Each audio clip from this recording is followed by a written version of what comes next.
It was approximately 1,355 days ago that the Honorable Joe Biden took office. It was also approximately 1,355 days ago since America had a president who wasn't mentally impaired. Joe Biden has been in politics for over 50 years. However, like all good things, this must come to an end. The end has come for Joe Biden, and ever since he was overthrown by the elites of the Democratic Party, and he ended up announcing 78 days ago that he was not going to run for reelection. It's been a tragic ending for America's most tragic president. A fitting ending for Joe, I must say. And so, in honor of him and his presidency, I figured we could take a stroll down memory lane and see exactly what Joe Biden has left America to remember him by. So, welcome to Principled Politics, and today we're going to take a look at Joe Biden's greatest hits. Enjoy.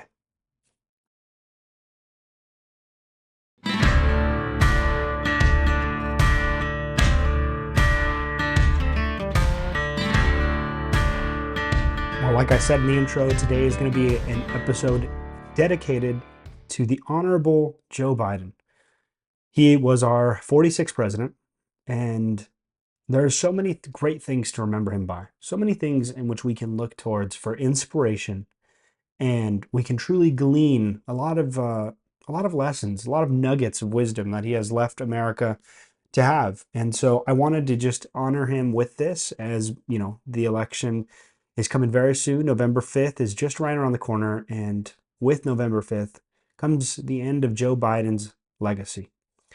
And so we're going to start in a place where Joe Biden's presidency had its very first moment in the sun, a very, very good spotlight, if you would.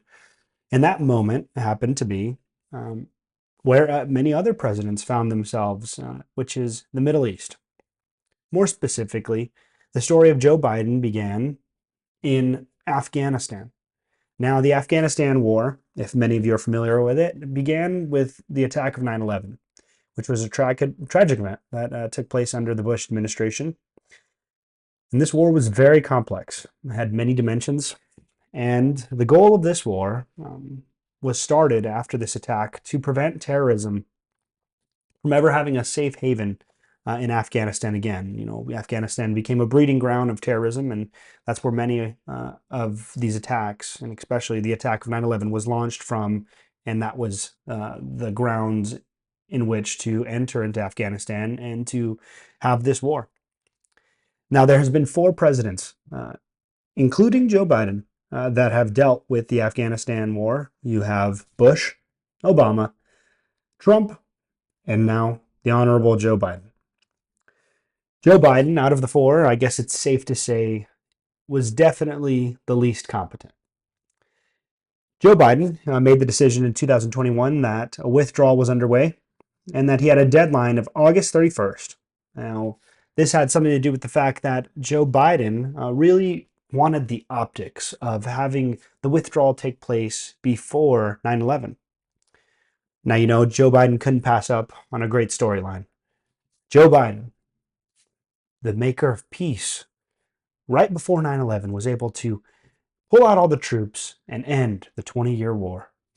I gotta say, it was a great plan, a great storyline, and truly, truly would make an amazing headline for Joe Biden and a great start to his presidency that would really, really inspire America of his greatness.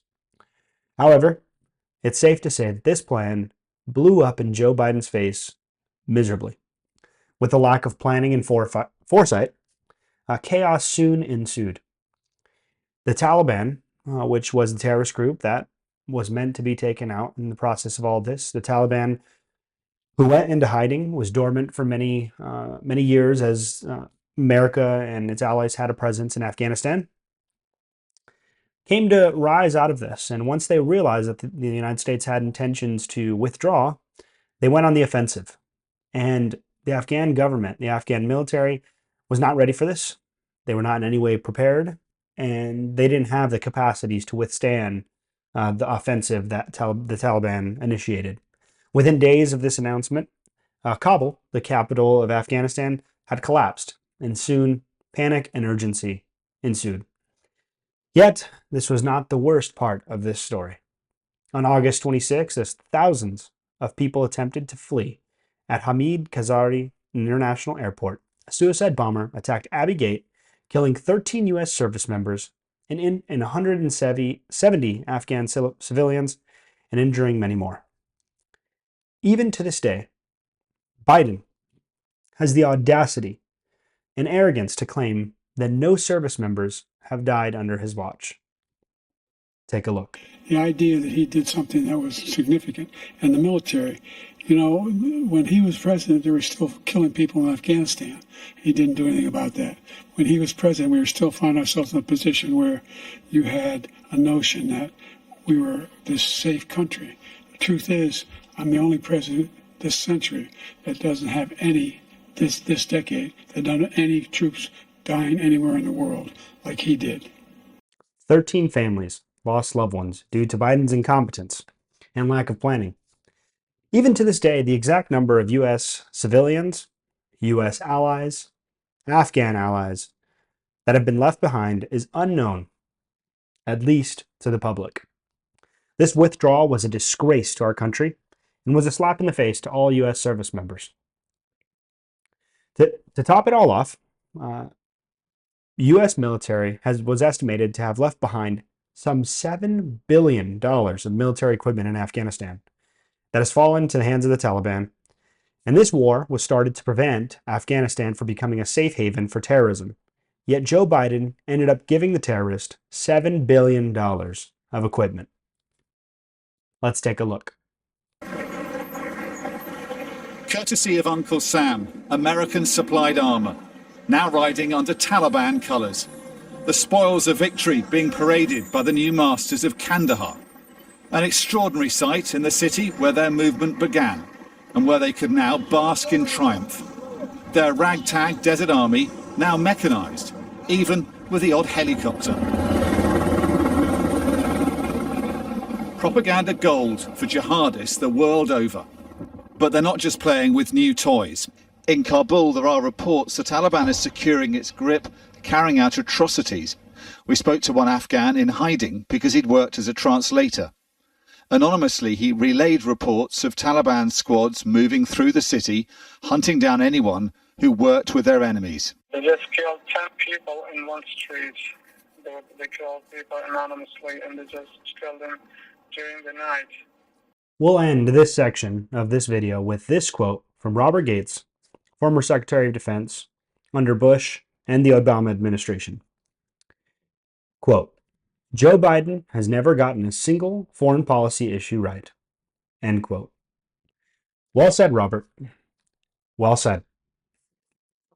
Continuing on with this story of Joe Biden and his wonderful legacy, Joe Biden, at the beginning of his administration, decided that he was going to tackle the issue of immigration, as every president does. Every president has to deal with this issue. America is a very prosperous country, and many people want to come to this country and be citizens, be a part of it. And there's also those who want to come for nefarious reasons. Let's just say that our friend Biden is something of a contrarian. Biden did not want to do things the way his opponent Donald Trump did. He had to be different. He had to be better. Biden decided that his first action as president would be to repeal most of Trump's border policies immediately. He ended the Remain in Mexico policy, which Remain in Mexico meant that all people seeking asylum had to await their asylum claims on the other side of the border, hence the term Remain in Mexico. They had to remain in Mexico until their cases were either brought up or until they were formally given an asylum claim in the United States. Terminated the building of the border wall, decided we didn't need a wall. He revoked most travel bans for migrants, meaning that he allowed different third world countries and regions in which Trump had previously banned migrants from coming from. He allowed them to be able to come here and seek asylum.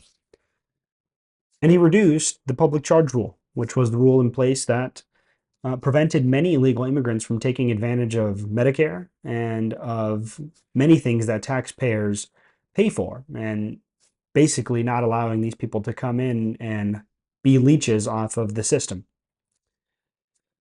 Please take the time. I would encourage you as a viewer to take the time to search up each of these Trump policies on your own and do your research. However, shortly after these changes were made and Biden decided to remove all these Trump era policies, America actually experienced a very peaceful process of migration. The illegal crossings were at a historic low, and things were finally fixed when it came to the crisis at the southern border, and there was no more illegal immigration. In fact, we didn't even need a southern border. We didn't even need southern border agents to prevent and apprehend people. I'm sorry, wait, that doesn't sound right, does it? It looks like I had the wrong source here. That was from CNN. What actually happened was that there was an all-time high of illegal crossings, violence, and a drug epidemic like America has never before seen. You see, it turns out that all those Trump policies were actually there for a reason. Since Biden took office, America has experienced over 10 million illegal immigrants and an additional 2 million known gotaways. This number doesn't even include the number of people who got away unknown to the Border Patrol. To put this in perspective, the amount of illegal immigrants who have entered this country is nearly equal to the entire populations of the state of New Jersey and Virginia combined. It gets worse. Not only did Joe Biden allow these illegal immigrants to enter the country, but he also allocated funds from the U.S. taxpayers to house and feed them. FEMA granted $800 million for migrants in 2023 alone, and this doesn't even include the other billions of dollars that have been spent to house and feed migrants. Now, of course, if you are keeping up with the news recently, you'll hear the uproar of the lies and everything going on with Hurricane Helene and now Hurricane Milton. But take the time to do the research on your own, and it is 100% a fact that FEMA has taken money from our emergency resources to house and feed and take care of migrants when there's people in the Appalachian region in North Carolina and Florida who are desperate to be helped with service, with getting cell service, food, water, but yet the Biden administration felt it more important to take care of illegal migrants that they let in to the country. This would all be bad enough. However, the worst part might be that because of this surge of illegal crossings, the drug cartel have been able to operate with impunity. Taking advantage of these crossings and the lax border policies, cartels have smuggled in hundreds of thousands of pounds of fentanyl since Biden took office. In 2022 alone, authorities seized over 50,000 pounds of fentanyl. This would be enough to kill millions of Americans from overdose. Due to Biden's cold-hearted approach to the border and the drug epidemic, in 2022, 110,000 overdose deaths were recorded. Joe Biden has more empathy for illegal immigrants than he does for Americans. Now, I want to play this clip, a few clips here from different regions of the country that have been struck by this drug epidemic, and I want you to take a look at the damage for yourself. To see in the open every day. Nowadays, I say, man, fentanyl got a hand in everything. Hamza says he's a recovering fentanyl user. So the first thing I do is I make them feel comfortable. I don't judge them. I let them know, man, I was right there too. We met him at 12th and King, where public drug use surrounds this bus stop. The tragedy of the fentanyl crisis on full display. And now everyone's making it okay because more and more people do it. There's kids, and they're getting younger and younger by the year. So now it's like, all right, if he's doing it right there in the open, I'll do it in the open. And then boom, boom, it's like a domino effect. What you see. Here's a video from probably the most notorious place in America right now that has this drug epidemic, and that is Kensington, Philadelphia. Let's take a look at what things are like in the condition in Philadelphia.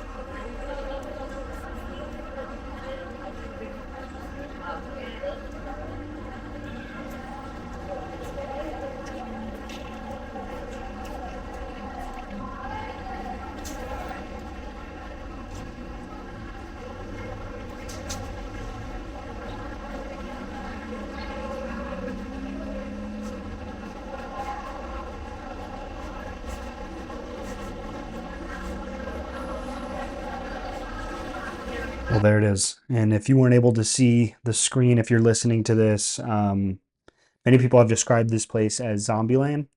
And I encourage you to search up the videos on your own and basically witness it for yourself. The streets were lined with homeless people, people that were on drugs, people that were not in their right mind. And it is a real tragedy what Joe Biden has allowed to happen in America's streets. Now, the question is why? Why would Joe Biden allow all this drug to flow in? Why would he allow all these illegal immigrants? And it's probably because due to the fact that he thought these immigrants would be easy votes to add to his political ambitions. He's corrupt, he's a coward, and he does not care about America's interest. This doesn't even include anything that I've shown you today. It doesn't even include the economic ramifications and the effects that mass illegal immigration has when you're talking about hundreds of thousands of people, millions of people who are not paying taxes, are not giving into the system, and just benefiting off of the back of other Americans. It's safe to say that if you want something done wrong, you might as well just ask Joe Biden. He has been a failure on the border and a failure on many other things. But we're not done yet. There's still many, many things that we have to look at and many other accomplishments that we can credit towards our honorable Joe Biden. Well, if you've made it this far in the video, I know what you're probably thinking. You're probably thinking, can this Joe Biden guy do anything right? And to save you the hassle and just give you the short story, the answer is no. He cannot do anything right. Now, I want to take a moment here to rewind a bit and to take another trip down memory lane to the more distant past of 2016 through 2020. Now, under the Trump administration, between 2007 and 2020, the U.S. economy experienced pretty steady growth, and the U.S. economy was, by all metrics, doing well. The U.S. GDP peaked at 3% and had an average of 2.5%. Trump and his policies made major tax cuts and had deregulation of the private sector and of many corporate businesses, and he encouraged investment, a very free market approach to the economy and towards all corporate businesses, trying to encourage them to invest more and to encourage them to create more jobs and to allow for more opportunities to take place in America. And so with that, as we're taking a look down memory lane, for most Americans, everything I just said there, GDP, tax cuts, policies, that's the stuff that Americans for the most part aren't interested in. What Americans are interested in, though, besides the fancy terms, is the practical everyday prices of goods. So let's get practical. Let's look at a few statistics here that I've pulled up for you guys, and we can work through them. And let's just talk through some of these statistics. So here are the numbers under Trump from 2016 to 2020, excluding the pandemic because of everything that took place there. But let's take a look. The price of gas for under the Trump administration hovered around $2.60 a gallon. The prices at one point even dropped as low as $2.30 a gallon. Now, obviously today, we know that those gas prices have not held, and we'll get into that here shortly as we look at Bidenomics. But how did Trump do this? What was his secret? What was the mystery behind why these gas prices were so low? Well, it's quite simple, actually. Instead of relying on Iranian oil, instead of relying on foreign sources of oil, Trump encouraged and increased U.S. oil production, creating a reserve, creating the ability for Americans to have a safety net and a surplus of oil. And that's what happens when there's more of the goods. They're able to market at a lower price, and we're able to have gas. But when there's less of the goods, they're able to increase that price. Now, moving on to groceries. Besides your gas, milk, believe it or not, had an average price of $3.32 a gallon. And a dozen eggs, and I want you to keep all these numbers in mind as we move through this article. Milk had an average cost of $3.32 a gallon, and a dozen eggs had an average price of $1.40. Okay? It's very important. Memorize those figures. Last but not least, mortgage rates for homeowners averaged around 4 to 5%. Now, I recently purchased a home and I can tell you that it is not 4 to 5%, and it has not been 4 to 5% for all of Biden's term. And of course, at the end of 2020, there was even a point in time where, due to the pandemic and different things, there was an historic low of 2.68% by the end of 2020, the lowest that we've ever seen for mortgage rates. So putting all this into perspective, I just wanted to give you this background information before we get into Bidenomics and we look at the numbers under Biden. So let's take a look here again. Under the Biden administration, inflation has hit a 40-year high of 9.1%, causing everyday prices to skyrocket. Of course, Biden claimed that this was simply transitory and that they were going from the pandemic, obviously recovering and all those things, and we've all heard that. Yet, we soon found that the inflation was here to stay. And that was due not to the pandemic, but to Biden's incompetence. A lot of this had to do with the fact that Biden couldn't help but burn a hole in America's pocket. Pulling up the statistics here. Under the Biden administration, Joe Biden has outspent Trump and added more to the deficit, spending $4.8 trillion so far. And some statistics even point out that the debt has actually rose 7.9 trillion in the last 4 years under Biden's tenure. Now, moving forward with this, let's get practical again, right? Looking at some of the things that Joe Biden did, with inflation at an all-time high, Joe Biden decided to tackle this head on. He decided that he's going to take on inflation and help everyday Americans. And how did he do this? Well, he did this through the Inflation Reduction Act. Great name. The objective of this was supposedly to reduce inflation, to bring inflation down. The only problem is that this $51 billion plan had absolutely nothing to do with inflation. This Trojan horse, as I like to call it, was a climate initiative. It was passed to combat climate change and create clean energy and all these things, but it had absolutely nothing to do with curbing inflation or doing anything for everyday Americans who were starving and who were barely making ends meet. So let's take a closer look at the Inflation Reduction Act. A brief summary of the Inflation Reduction Act will soon reveal that this, like I said, Trojan horse, was just a Ponzi scheme by the Biden administration to make it seem like they actually cared about everyday Americans and were trying to tackle inflation just through the name alone. But when you actually read what the act was, it had absolutely nothing to do with helping the economy.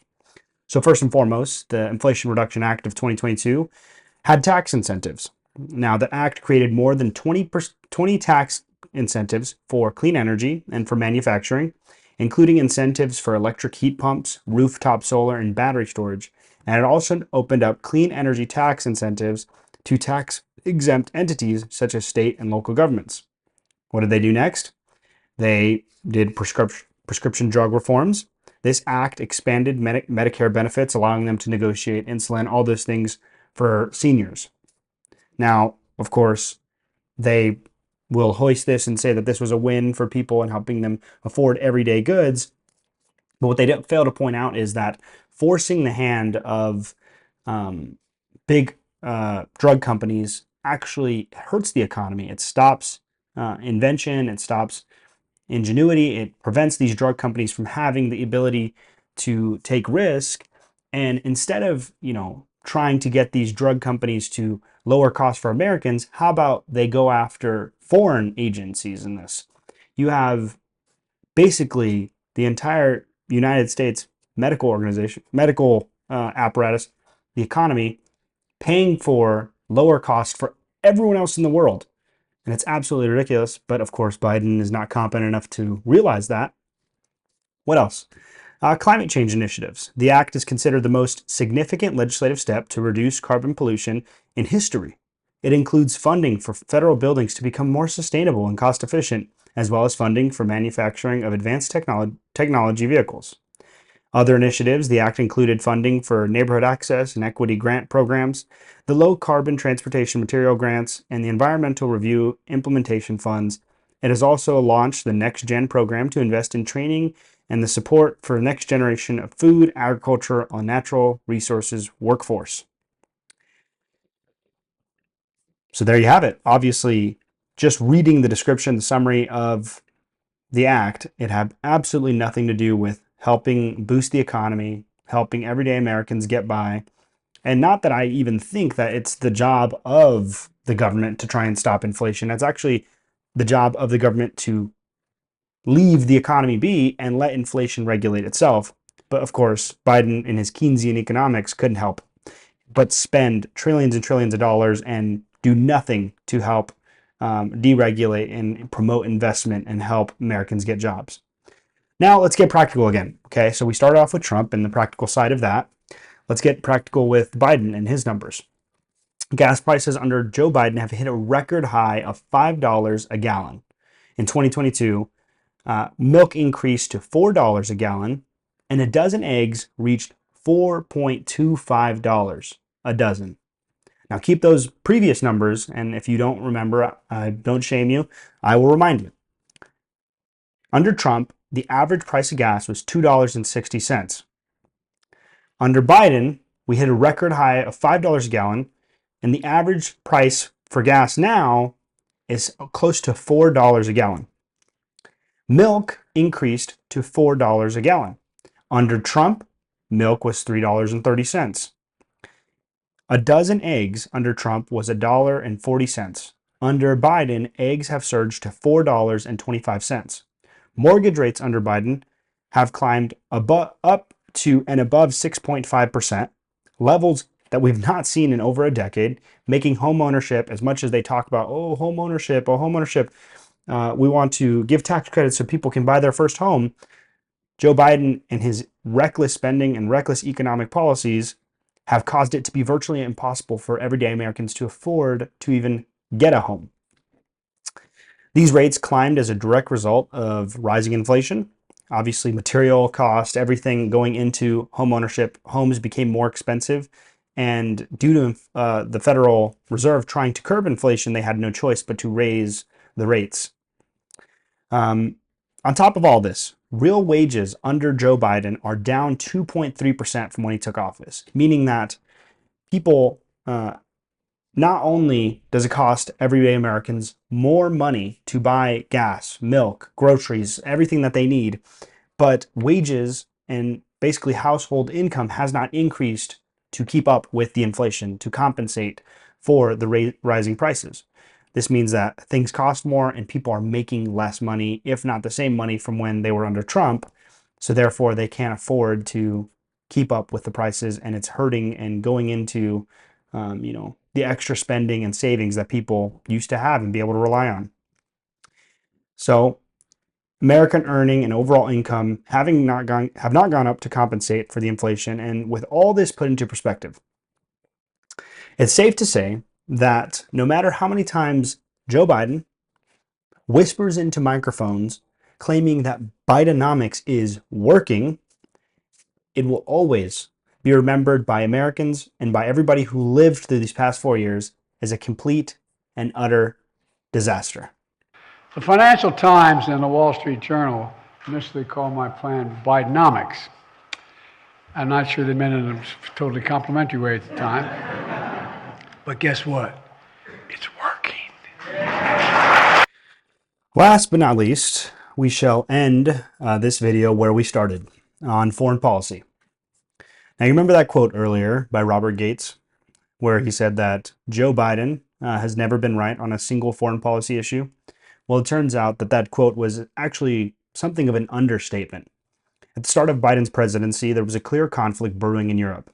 Russia had begun to build a strong military presence on the border of Ukraine. Putin began showing that he had territorial ambitions and was making it very clear that he wanted war with Ukraine. Putin began to flex muscles and show that they were not afraid to go on the offensive. And Biden, instead of flexing muscles back and showing that the U.S. was serious, proceeded to eat ice cream and take a nap. No precautionary measures were taken. No military aid was given to Ukraine, and no sanctions were made against Russia to show that we were serious. And then Biden proceeded to hold a press conference where he suggested that the U.S. would not be against a minor incursion into Ukraine from Russia. Take a look. Russia will be held accountable if it invades, and it depends on what it does. It's one thing if it's a minor incursion and then we end up having a fight about what to do and not do, et cetera. But if they actually do what they're capable of doing with the force amassed on the border, it is going to be a disaster for Russia if they further engage you. Well, there you have it from Joe Biden. Now, it's safe to say that Biden failed at his job as president to practice deterrence. And in February of 2022, Russia launched a full-scale invasion of Ukraine. Almost 3 years later, we have roughly 500,000 soldiers on both sides who have been either killed or wounded. And this doesn't include the nearly 30,000 civilian casualties. And under the Trump administration, we had 4 years, and Trump became the first president to have no new wars begin under his watch. Biden failed to practice the very simple peace through strength that Donald Trump has very often promoted, and he approached this issue with a weak and very, at times, unclear tone.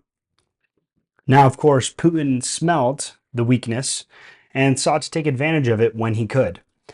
All of this could have been prevented with a strong president making the boundaries clear and making it very clear that America did not stand for a Ukrainian invasion.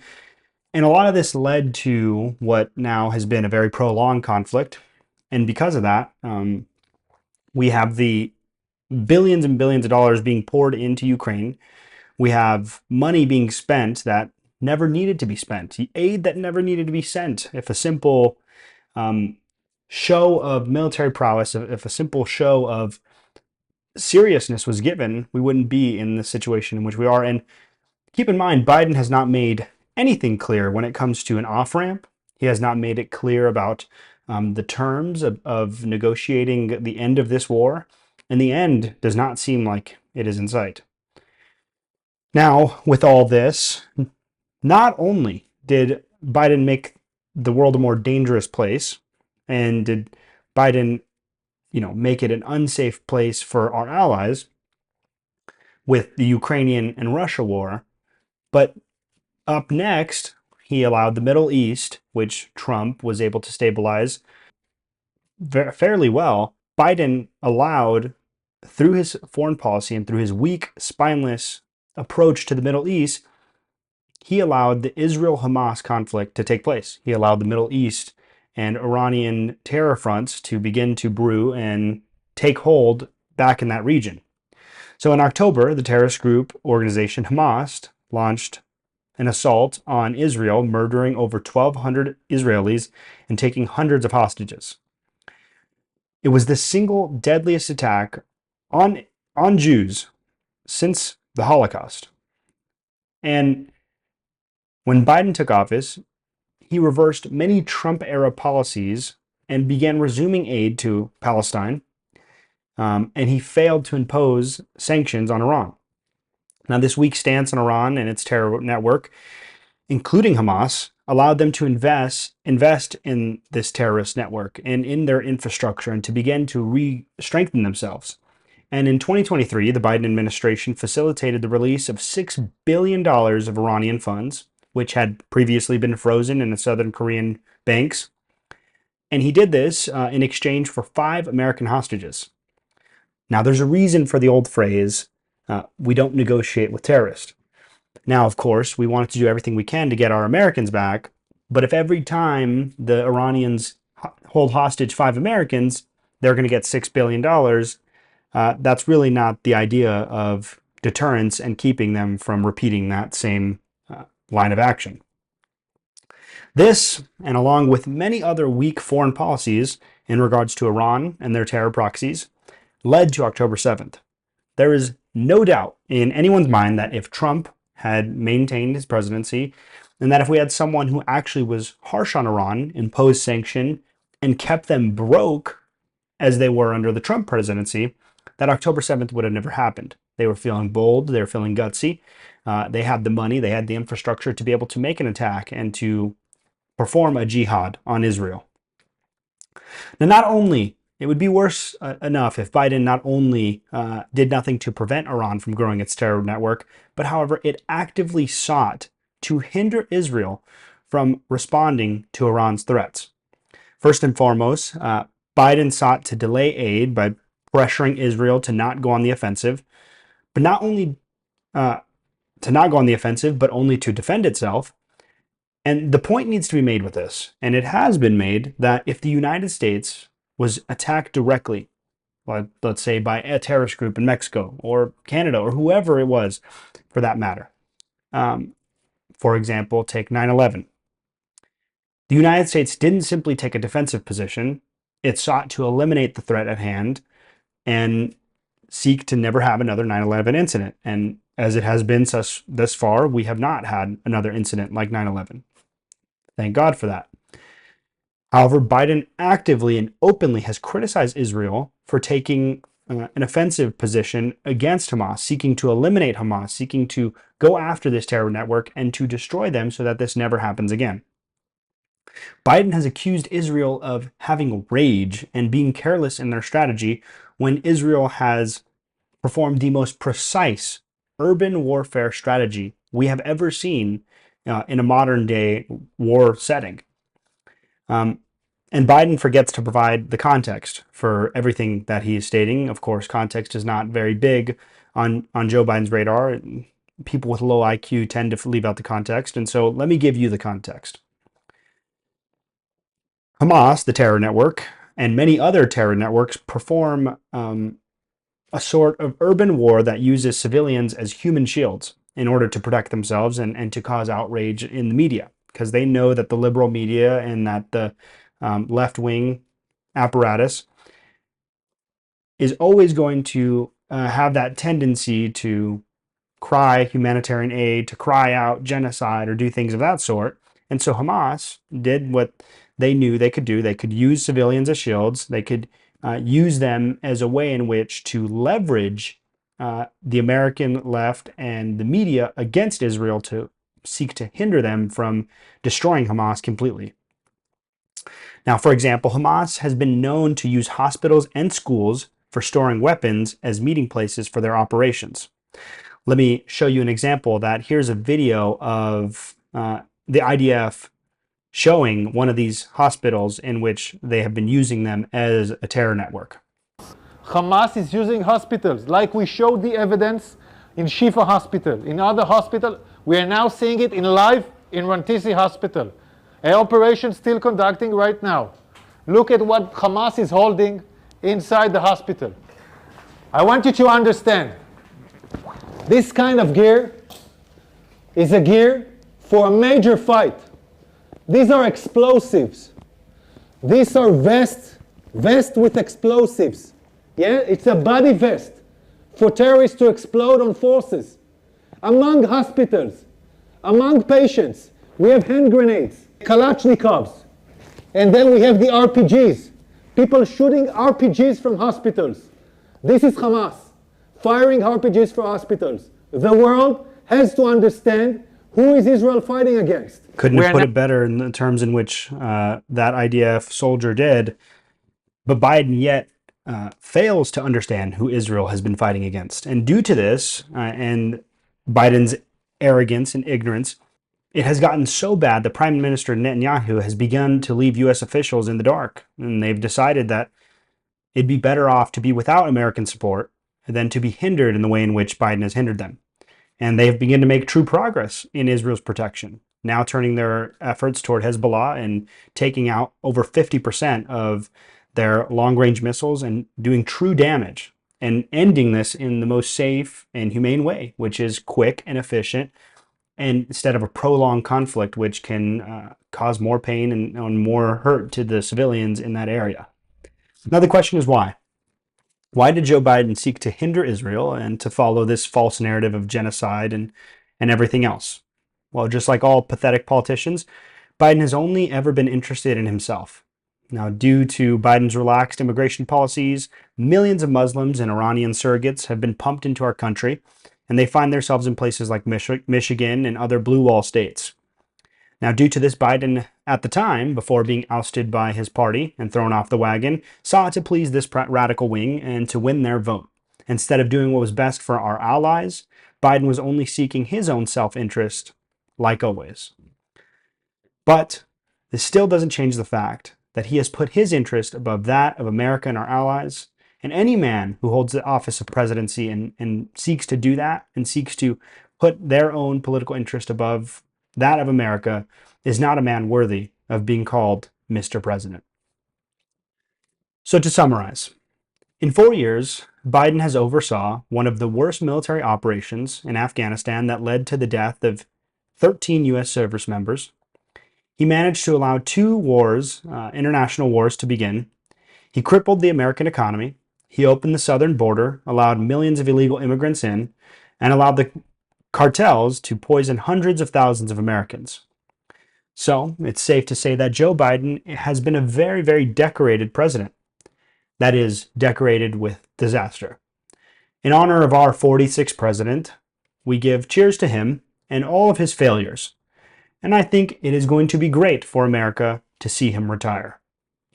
However, if you have enjoyed all of Biden's accomplishments, there is an opportunity for part 2, and her name is Kamala Harris. Now, of course, Kamala Harris is Joe Biden's vice president who pulled the rug out from under him and stole the nomination. Yet, she has no new ideas. She has been the vice president for the past 4 years and was right there with Biden on every single one of these decisions. And she says that as much as Joe Biden says it. She assumes just as much responsibility for these disasters as Joe. And she will be just as bad for America, if not worse. So, I will end with this quote from the beloved Barack Obama. We do not need 4 more years of bluster and bumbling and chaos. We have seen that movie before, and we all know that the sequel is usually worse. Thank you for watching and/or listening. I hope you enjoyed this episode. And don't forget to stay principled.